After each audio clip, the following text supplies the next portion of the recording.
Morning, everyone. Welcome to another of my Facebook Live writing sessions. And today, the theme we're going to be thinking about and writing about are tales of travel. So if you've got a pen and paper, or if you're typing into a laptop or a phone, I hope you're ready. Remember, it's just a bit of fun. Don't stress about grammar and spelling and what it looks like, or getting it right, doing it the right way. There's no wrong way for you to go. Whatever you write from the prompts that I give you today is fine. Take it in whatever way you want. We'll are sparked in different ways. So if I remember to put my comments up, I will keep checking in. If you want to say hello to us, that would be lovely. If you want to type in little snatches of what you're writing in the comments, that will be lovely. Also, it's always nice to hear who's out there and the travel that you're thinking about. If you think of a particular travel experience and want to tell us about that in the comments, that would be good too. So just a quick warm-up activity, just 2-3 minutes to gather a few ideas, which I'll share with you later. Can you think of any song titles about travelling? And put them in the comments for me. Any song titles. Either list them yourself if you want to do a long list, if you can come up with a long list, or pop them in the comments for everyone else to look at, because I will draw on those later. Good morning, Irene. Nice to see you this morning. Great to have you here. I hope you enjoyed this session. Right, a couple of songs about travel that I thought of. That some of them I've ended up putting on Spotify because I really like them. Driving Away from Home by a group called It's Immaterial. That came out in the 80s. I used to love that song. I think they were a Manchester group, but it was about leaving Manchester in the car and just going. Lovely song, lovely beat.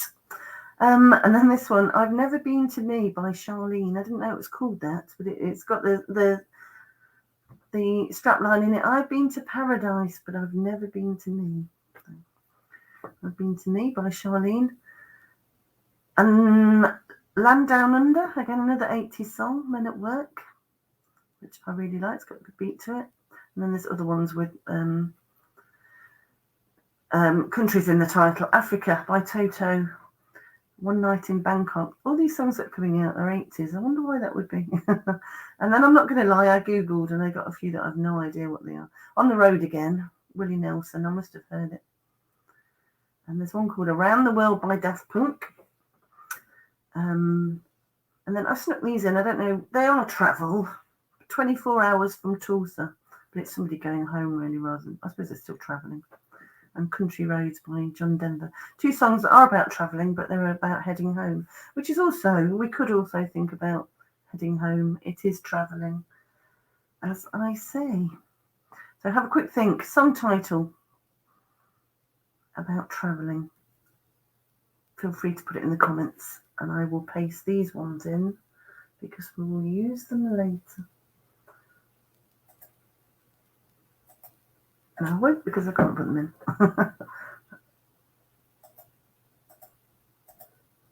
No. Fast Car, Tracy Chapman. Morning, Claire. That's a great one. I love that song. And Midnight Train to Georgia. Yes, very good too. Excellent. They can go on the list.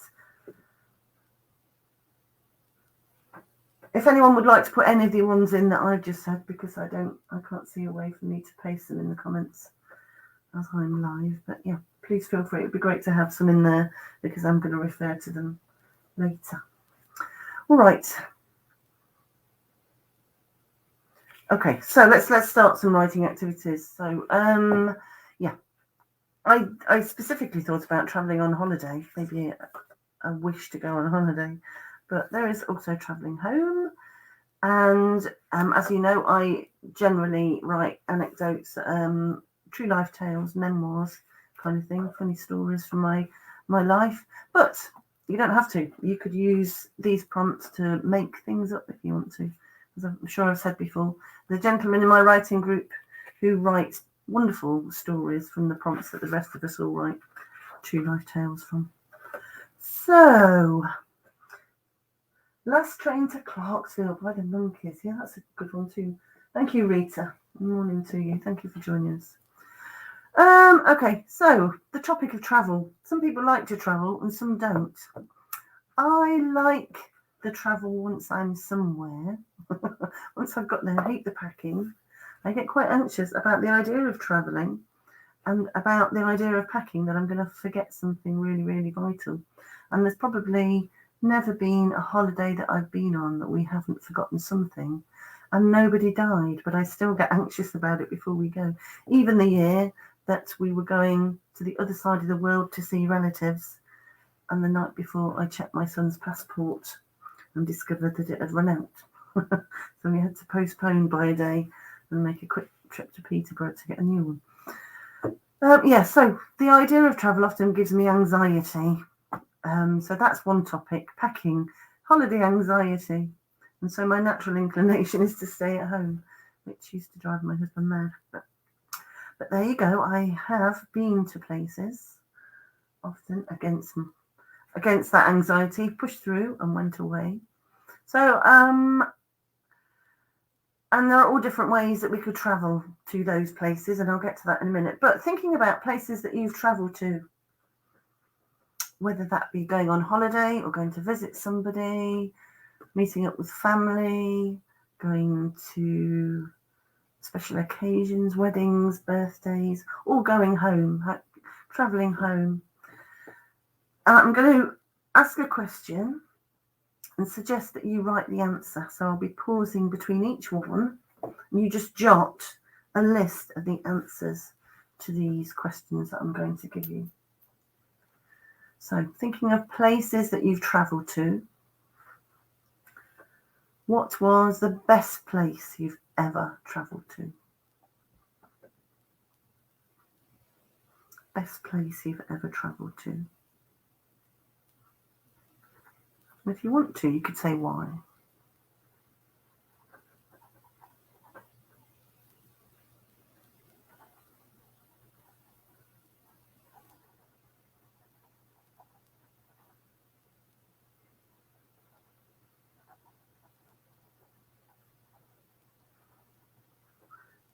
The next question then is obviously the opposite to that. What's the worst place you've ever travelled to? And why?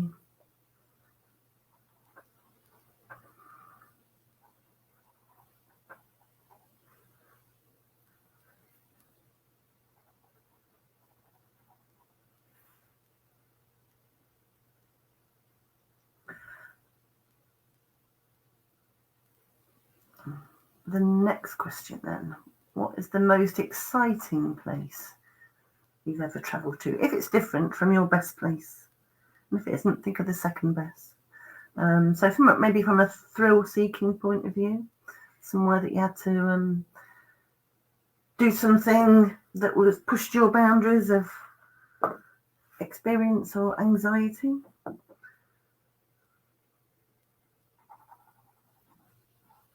Or fun. I'm just assuming everyone is anxious now about holidays and travelling. You very well may not be. Lots of people aren't. And if you're not, tell me, do you love travelling or do you not?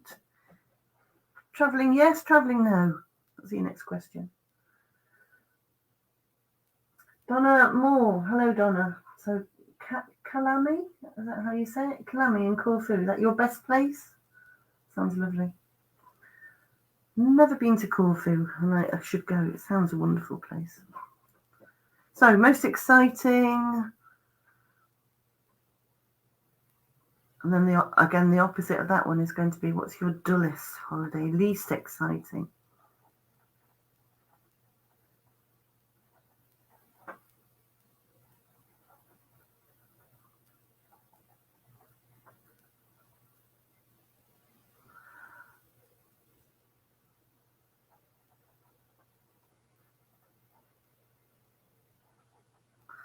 Dullest.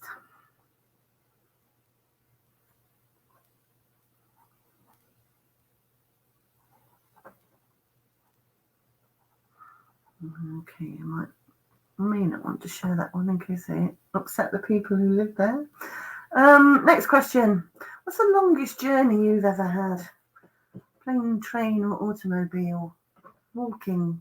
I have, again, members of my writing group who like nothing better than to walk coast to coast or Pilgrim's Way or just a long walk that they've planned a long time to go on.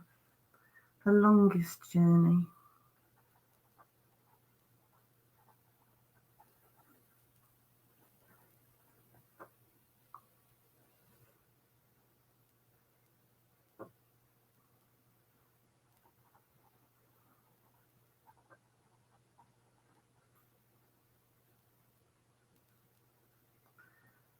And then again, the opposite.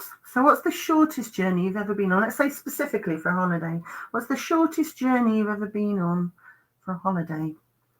So mine would have been, I don't know how far it is, 10 miles up the road from where I live, going to a folk festival, camping, and it was fab. The shortest journey. But I did go on a coach holiday once with a lady who was on it. It was a UK coach tour where you got on the coach where you lived, and then it took you to a central point where you then joined your coach and got taken somewhere across the UK. And she'd booked on a mystery tour, and when she got on her coach, it took her back within 5 miles of where she lived. So we ended up in Scarborough, and she lived about 5 miles away, having not known that that's where she was going. So, shortest journey. I'm going to say, what's the scariest place you've ever visited?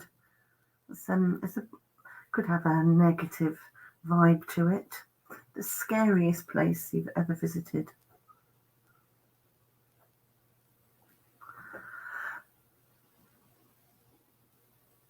Was it really scary, or was it all in your head? That's me again. I'm projecting my anxiety on everybody once again. Scariest place.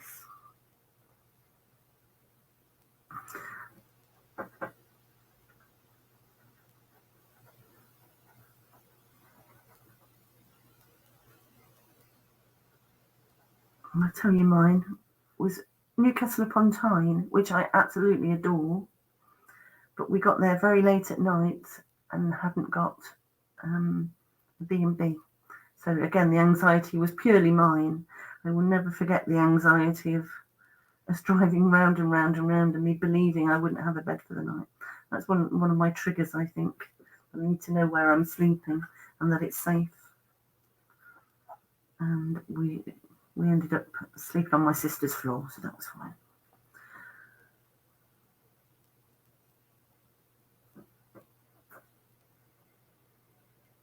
Hi, Catherine. Catherine says anywhere with caves, claustrophobia. Yeah, that is yeah. I'm with you there, Catherine. I don't like caves very much, and I have been made to go in them a few times, often on school trips with children. Not my favourite thing. I get you on that one. So scariest place. Okay, should we do the opposite then of that? Let's go and a positive on that one. What's the most relaxing or calming place you've ever travelled to?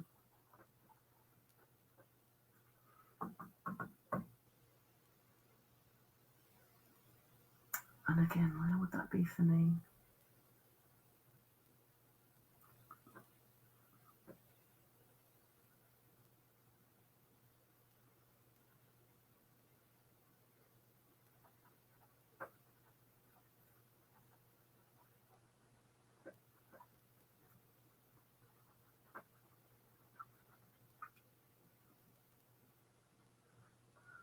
And what's your happy place, Catherine?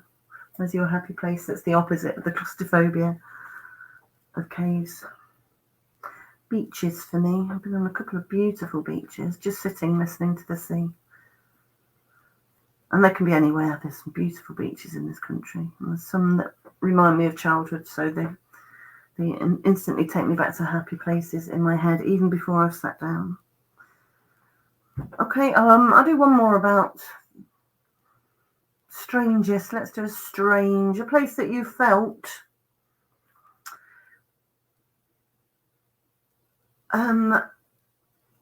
jarred a little bit, not necessarily from fear, but it's been not what you've expected, or you recognise some elements of your comfort zone in it, but some not. So I'm not painting a very good picture of myself here, but me being anywhere where the tea doesn't taste the same. And obviously my comfort zone is tea and a bed, a nice bed, and knowing that I'm safe. Tea that tastes like I'm used to. It's quite nice being pushed out of that comfort zone, though. It's a growing experience. So the place that I've been pushed out of my comfort zone the most, but it ended up being fantastic, was probably Bangladesh. And I went there with a party of teachers to visit schools in Bangladesh.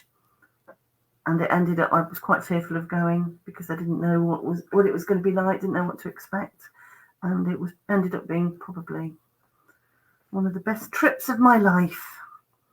Definitely, I grew from going there and meeting new people and making friends. It was fun. And drinking tea that didn't taste like PG Tips.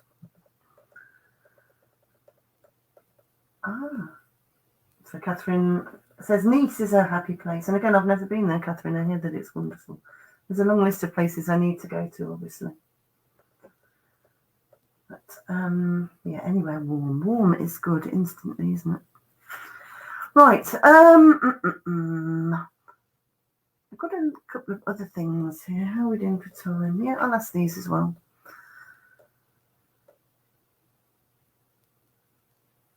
A time you were lost. Has there ever been a time that you were lost as you were travelling?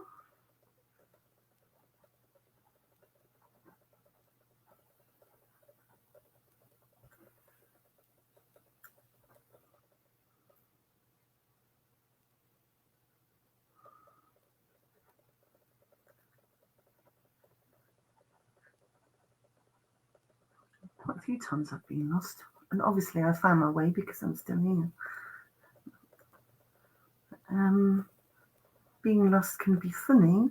It can introduce you to new places and experiences that you wouldn't have had if you'd been on the right track.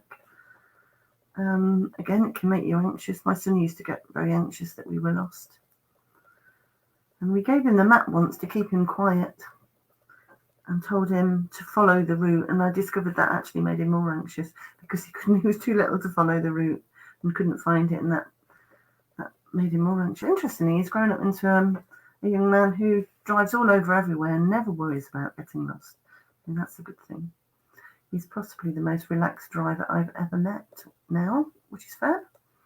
So a time you are lost. A particular holiday that comes to mind. Again, maybe that's a challenging thing or unexpected. So camping was unexpected for me. I didn't do it until I was in my 40s for the first time. I didn't do it until I was in my mid-50s, where we had to organise it. Again, it was a growing experience. I didn't particularly want to do it. I went to a festival with a friend because she badgered me and swore that I wouldn't die sleeping on the floor and outside and snoring in a tent with other people. And again, it was a wonderful experience, and I've done it since. So there you go. I obviously need pushing outside of my comfort zone more often. Anybody want to share on the comments a particular type of holiday that comes to mind for them? Is there a place that you're drawn back to again and again?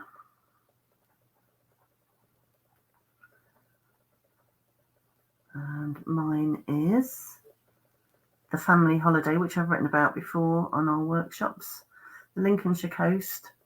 Partly because it's close by, partly because my brother has a caravan there, partly because it's an instant journey back into memories of childhood. So that's, and a place we used to go back to a lot was New Zealand. But I'd like to go back and see my family there. So that's a dream location now. And I have put this on, which may come back to the worst one. The place you wouldn't visit if it was the last place on Earth. You get the idea. A place you would never visit again. even if someone paid you to. But yeah. So we've got a list of 1, 2, 3, 4, 5, 6, 7, 8, 9, 10, maybe 12. I added a few extra ones in there. 12-ish places that you have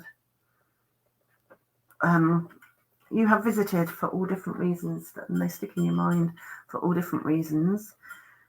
Choose one of them and write a short piece about it. Write an explanation about it. It could be, you could write a recount of being there. So Catherine might want to write a small piece about being in a cave and how it made her feel. She might not. You might not, Catherine. Might not take you to a happy place. You may want to choose a place that invokes a happy memory for you and just write as a paragraph about that memory. You might want to make a fictional piece, as my writer David does in my writing group. He will have a couple going. You might want to write about fictional characters going to that place or having that experience that you had, or anything you like. You might want to write a poem, a memory of being there, whatever you like. I'm going to put 5 minutes on the clock and see how we do. And I will do this with you. And if I discover that we might need a little bit longer, I'll let you know. Remember that if you don't want to do this now, these videos are recorded and you can watch it later and do these activities. If you want to just spend the time adding some of your thoughts to the comments list, that would be fab. Do whatever you want to do today, whatever makes you happy. I'm talking too much. I'm going to shut up.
Okay, I'm actually going to add 1 more minute on because I haven't quite finished.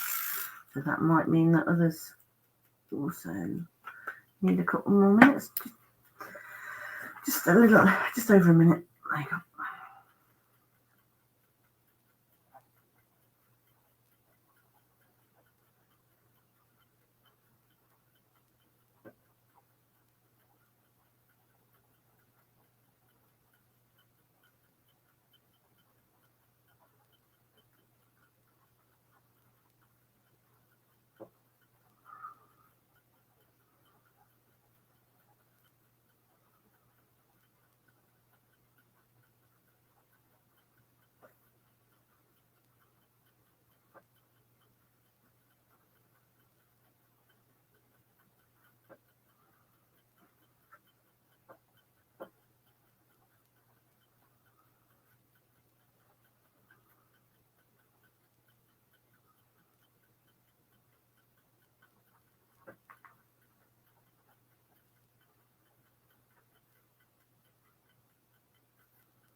Okay.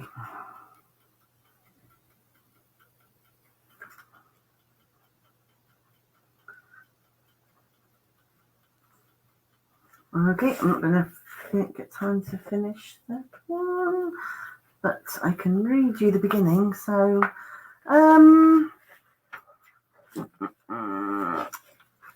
this is kind of in response to the worst place, which is unfair really because it was a beautiful place, but the wrong time. So the worst time for going to this place. So I'll read it to you. It seemed like a really good idea. Take the children, aged then about 2 and 5, to Lapland for Christmas. They'd get to meet Santa in the place that he lived. They'd see real reindeer and snow. And best still, in my husband's point of view, we'd be able to ski together as a family, a dream he'd had from the moment we'd become a family. I wasn't keen on skiing, but he loved it. And going to Lapland was the carrot and stick. And it would have been a really good idea. It would have been perfect if it wasn't for the fact that it's extremely cold in Lapland in December. The coldest winter they'd had for 30 years that year, in fact. It would have been perfect if the son hadn't got a terrible ear infection with a raging temperature and no doctors on hand for miles and miles and miles, with Lapland closing down on Christmas Eve and everybody going home to their families. And the story ends with my husband skiing alone and me and the children spending most of the time, 99% of the time, in a very small chalet, keeping warm. And when my husband was skiing, a Finnish guy on the mountain, my husband's moustache froze, and the man on the mountain said, "Why do you all come here now? It's horrible here now. It's better skiing in April." So that was the story of that. I hope you managed to get a good little snatch of story there. Please feel free to put them in the comments. Type up even the best sentence from it. It'd be lovely to hear what you've got in it. So next prompt, what have we got? We've got half an hour left. So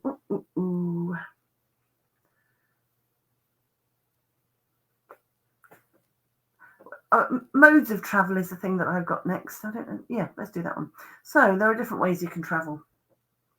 And I was thinking, as I said earlier, I have people I know who like walking holidays, and I've got a couple of friends. There's one particular friend chooses places where there's a courier service, so that's not what they call it, is it? But somebody can take the suitcases from one place to the next and meet them at a nice B&B with meals all organised for them, and her and her husband can travel, walk between the two. Sometimes they've been on cycling holidays as well, down the canals of Britain and things like that. So you could travel on foot, you could travel by bike, cars. So most of my travelling nowadays is by car, either in mine or with a friend that I'm travelling with. I always like it when I go with a friend who doesn't mind driving. You're going to guess, aren't you? Anxiety in driving. Though I'm much better at it now. Planes.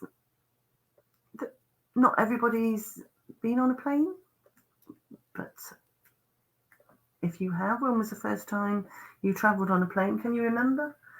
My children have travelled so often. So in my childhood, I didn't get to travel until I was, let me think, I'd be 22, 23. My first trip abroad, we went to Calella in Spain on the plane, that rhymes. In the days when, was it Laker Airways and BMI Baby? It wasn't BMI then. So, I still remember that first time. And somebody, we were just talking about not smoking on planes at that point, and somebody saying next to me, "Do you mind if I smoke?" And I did, and I had to be brave and say yes. They weren't pleased. They weren't best pleased, but luckily that's not an issue nowadays. Coach trips.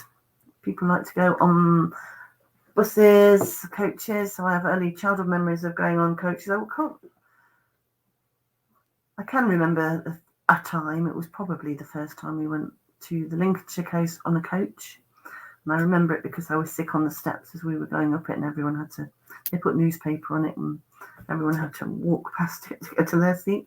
That's probably why that sticks in there. We went in a big black cab once when I was a child. My mum, a neighbour, had a big black cab, and my mum paid him to take us all down. But I do remember a day trip to the Derbyshire Dales, travelling to the Derbyshire Dales with my dad and my grandmother. I don't think my mum came.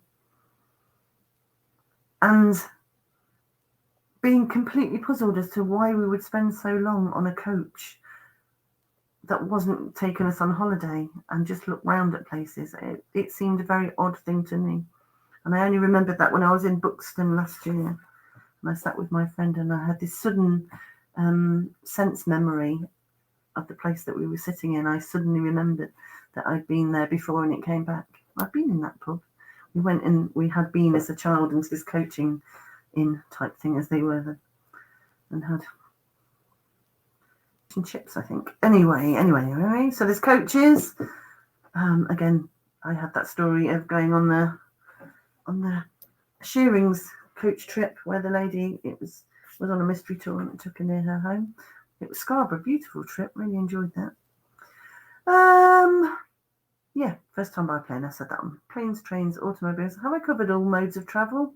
Boats. There you go. Boats. There's travelling by ferry or on the Nile. Have you been lucky enough to travel on exotic travel? A friend posted a picture of something. I think it was the Orient Express the other day. It looked at a train that looked very, very luxurious. That would be lovely to travel on. I'd love to do that. My daughter has travelled. I forgot what it's called now. Rail travel in Europe with the student ticket and gone. And you can go to 5 or 6 different places on your ticket. Which obviously doesn't appeal to me because it would make me anxious not knowing where I was going to sleep that night. If only I could push through that. The Orient Express I could do because it'd have beds on it maybe. All right, so 2 minutes. 2 minutes. 5 minutes, going to be 5. Write a memory of a mode of travel. And again, it could be real or imaginary. Motorhomes. Yes, thanks, Val. That's a really good one. Motorhomes. And on horseback. That sounds fab. Do you go from place to place, Amanda, on horseback? And people move your stuff to the next place, like my friend with her bike? Or do you stay in one place and go out on horseback and come back? Yeah, that would be good. I know two young ladies that I was talking to yesterday who eat, sleep, dream of horses. I'm sure they've looked at too. Motorhomes. Right, 5. I'm talking again. Right.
Okay, if you just want to finish that bit.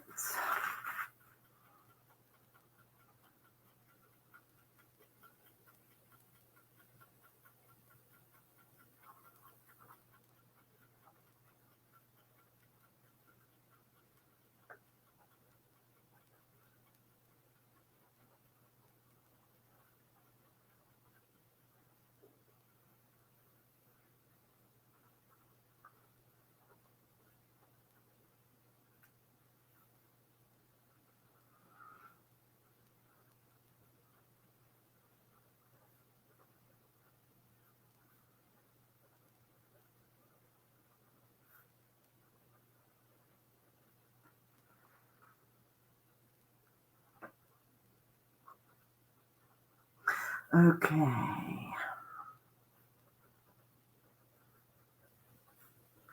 Right. I hope you enjoyed that. Should I do mine quickly, just to prove you can do fiction? I'm not too sure about this. Louise frowned, eyeing the canoe bobbing on the water's edge below her. What exactly aren't you sure about? Whether I can do this, Louise thought to herself, though she couldn't bring herself to say it. Rob was a patient man, but even he tired of her constant worrying at times. She glanced at his face, aware he was trying to keep his own sense of worry from appearing in it. It was, after all, rather late to back out of the holiday, should have put in. Whether I can get in without falling in, she said. Instead, Rob's face instantly relaxed. Of course you can, Pudding. Just like we practiced, remember? And if you do fall in, no harm done, eh? Nobody died from getting a bit wet. No, nobody died, Louise agreed, though inside she didn't quite believe it. So there you go. Hope you managed to get something useful, interesting from that. Amanda, yes, we rode part of the Pennine Way and did a combi of place to place and in situ rides. It was my best holiday. That sounds fab. Wonderful. I've heard that the Pennine Way is beautiful. I've seen little bits of it. My son occasionally drives me up to places very calmly. He's a very calm young man, driver. We get out, he reassures me that I'll be able to walk up the high hills. And we do a little walk around. Lovely place. Right, so we have 14 minutes left. Let's see. I'm aware that with COVID, travelling has been quite restricted. People are finding it very difficult. Things are opening up now. And so suddenly there's a flurry of people travelling. And I've had lots of people in different places saying, can't wait to get away. Can't wait to go on a plane. One or two people actually who are travelling and still feeling a bit anxious about it. It's not just me. I'm fine with travelling. The bits that I've done, I felt quite okay about it. Haven't been on a plane then. But people who have felt unexpectedly nervous about going on trains with other people when we've been distanced for so long, and particularly the travel flying. There's lots and lots of things that you have to do now if you are travelling, with getting tests before you go, tests when you land, and people have had travel cancelled last minute because they've done all the steps to go, and then they've been pinged because they've been in the vicinity of somebody who's had COVID.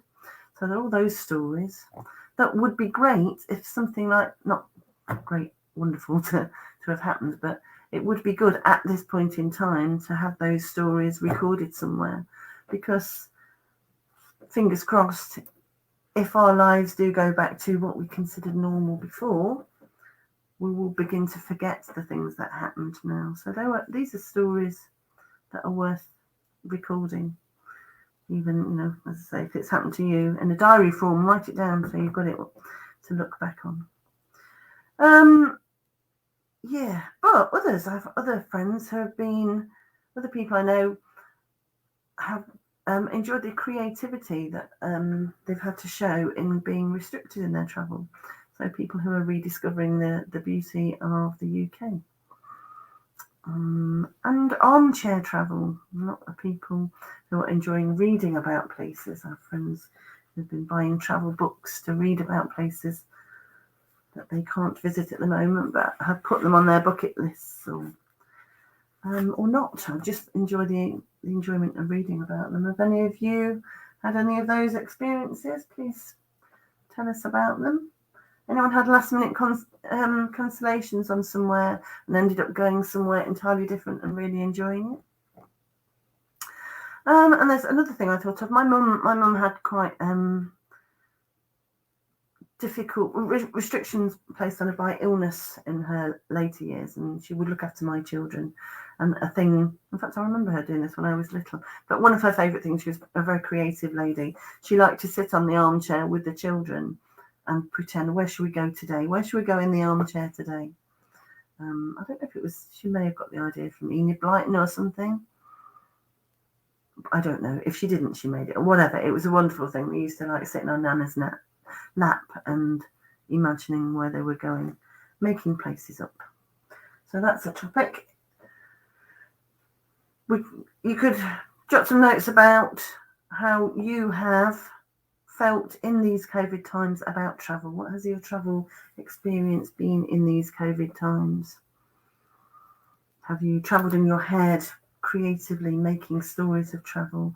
Have you spent time looking at past stories of your travel or photograph albums? I have a friend who spent a lot of time going through her photographs and scrapbooking them to record her life to this point, and enjoying visiting the past in those activities. And if not, if you could go anywhere, what would your wish be? If you could go anywhere, a beginning of a poem came to me. I must go down to the sea again. And I don't know who wrote it at this point. It just ran through my head.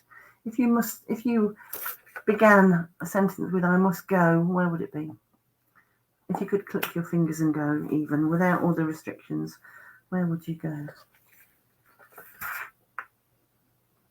So that's lots of topics there. How have you coped? Travel in COVID. Travel in the time of COVID. I must go down to the sea again. I must go to somewhere. Or armchair travel. You want to...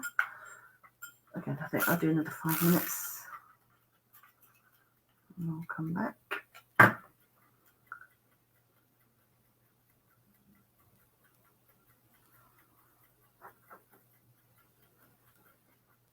And it could be, actually, sorry, I'm talking still.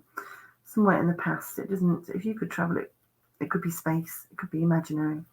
Click my fingers and go to space. Click my fingers and go back to Nice, Catherine, the last time you were there. Or Amanda, to the Pennine Way on your horse. I snap my fingers and...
Okay, if you want to just finish that.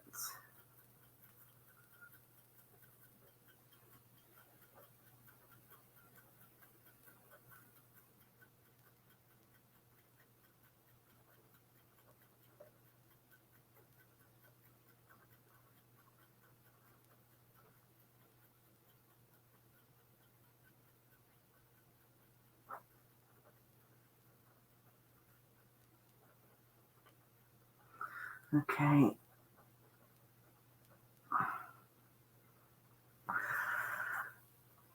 I'll quickly read you mine. I snap my fingers and I am back in Bluff at the southernmost point of mainland New Zealand, the southernmost inhabited place being Stewart Island, a wave-churning, seasickness-inducing ferry trip away, which evokes memories so strong that though beautiful, I'd probably choose never to visit it again. Instead, I walk along Bluff High Street, a single-sided row of shops and a bank, restaurants and old industrial buildings facing the sea, port-side ships blocking their view of those jade green churning waves. Beside me, Aunt Dorothy, my newly discovered aunt, chats as we head to the single supermarket. Tales of my dad when he was young, socialism and kindergarten, and questions about what I might like for lunch. And that's mine. Okay, we're nearly done. We're nearly done today.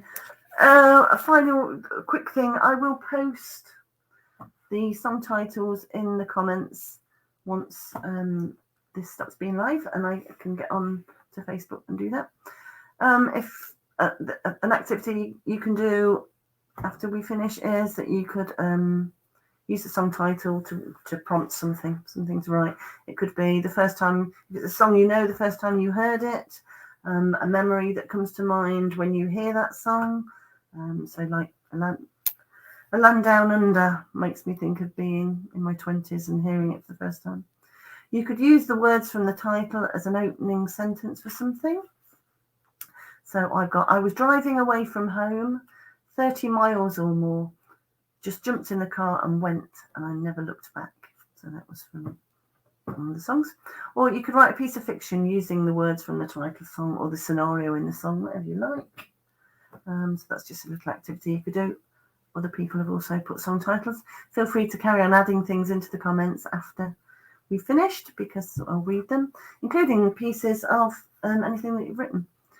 That's it. Thank you for joining me. I've got more prompts. I think I've got through all the prompts today, so that's good. Thank you very much for coming along, and I'll see you next time. 14th of March, the next one. Goodbye.